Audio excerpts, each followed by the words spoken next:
everybody, Matt Brown. We're going to do Smells Like Teen Spirit this time. And a couple things I want to talk about with this one. This one is just, obviously, his vocal melody played on guitar. So that, I think, is the lesson here, is how to effectively play a vocal melody, or maybe something that wasn't written for your instrument and played effectively and musically. I hear a lot of people that have been playing a while playing this melody or something like this, and it just doesn't sound musical at all, just because those people are just playing the rhythms and the notes on the page where they hit, and there's so much more to music than playing that. You got to know a little bit more than that, and do a little bit more than that. So that's what we are going to talk about. So like we usually do, we're going to talk about the rhythm parts that the solo is played over before we get into the solo itself. So it's played over the main classic riff to this song, which for refreshers goes like this.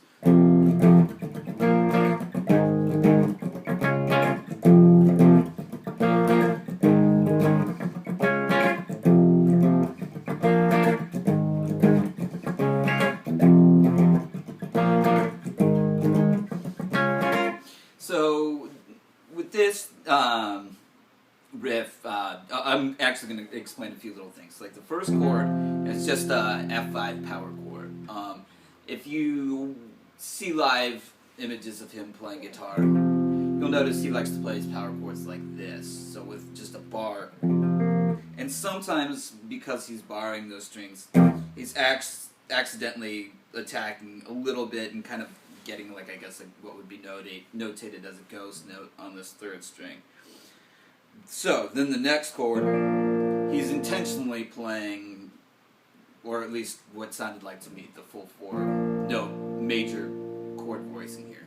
So chord 1, and he's accidentally sometimes getting a little bit of that pitch in, and then chord 2. Now the same idea happens with the next two chords. So there's that one and that one. So again, you might hear a little bit of that note due to him barring this power chord. It's just a little side note. Alright, now with the melody and what's going on with that, I'm going to talk about tone a little bit first. I believe he used the it's the polychorus pedal, probably on the flanger setting there. I'm just using Boss Super Chorus because that's what I have to emulate this. So you don't have to have the actual pedal to make this sound good. You can get away with just using whatever you have in terms of chorus or flange and make this sound good. And then just kind of a dirty tone, probably some reverb on top of that. So that's what I've got going on here. So really, with just a really solid tone and a cool effect, and just playing the melody well, you can create a legendary solo. So we're gonna look at the solo now, and we're gonna talk about this in terms of just phrase by phrase. So it might help to think of the lyrics, since this is a guitar version of what he's saying. So maybe let's just take a verse. And I forget just why I taste, oh yeah, I guess it makes me smile. So the first part is, and I forget. So 1, 2, 3, 4, 1. So let's look at that part and talk about it. So it's just F minor, F natural minor scale. So we're coming here at 10th fret. Now when we play this F note, we want to slide out of it to imitate what he does when he sings the vocal melody. So that's not what he does. He kind of does it to add the subtleties in. There's a little, he kind of likes to slide out from that note, which we can imitate on guitar. Alright, so the next little melody chunk.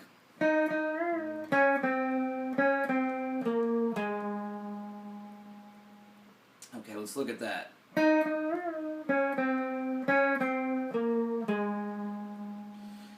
So we're coming down to this 8th fret note, and we've got a full step bend.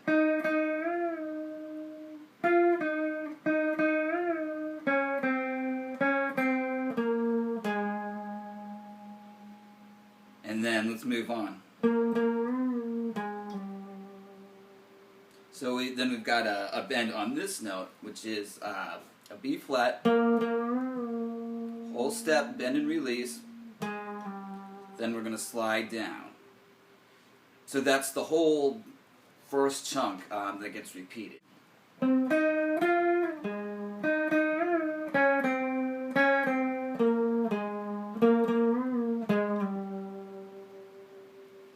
Okay, so now we're into the next part, which is a little bit easier. This is the hello, hello, hello part.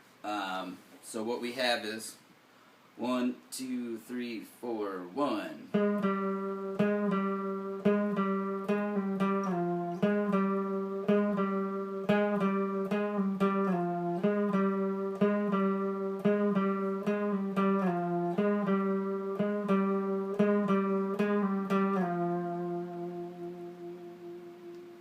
So let's talk about vibrato with this section.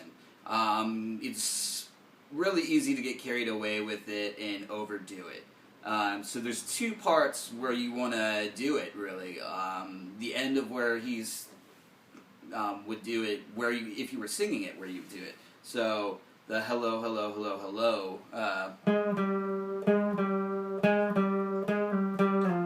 You could do it there. I didn't do it there just now, but that's one valid spot where you could do it. And then the other, of course, is at the end of the next time he does it.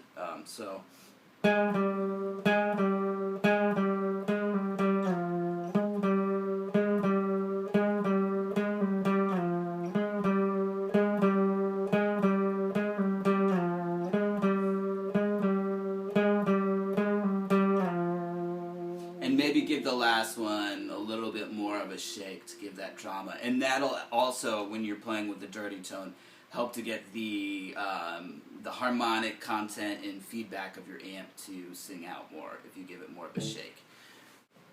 So, thanks for watching, and stick around for more lessons.